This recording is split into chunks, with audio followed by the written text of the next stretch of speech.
ဖရာတရားတန်ခါယရဏသုံးပါးလို့ဆိုတဲ့တရဏကိုကိုယ်ဝယ်စိကတ်တဲ့ဥပဒကဥပတိကမအမျိုးသားအမျိုးသမီး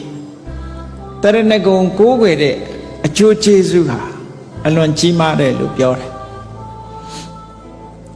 ဘာဖြစ်လို့တော့ဆိုလို့ရှိရင်မြတ်စွာဘုရားဟာ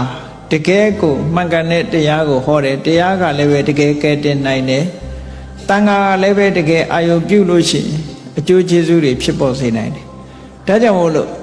ဖရာတရားတန်ခါကိုကိုးကွယ်စိတ်ကပ်လို့ရှိရင်တဲ့မြတ်စွာဘုရားယေကေစိဗုဒ္ဓံတရဏံကတာတေနတ္တေခမိတ်တန္တိအပါယပုမေ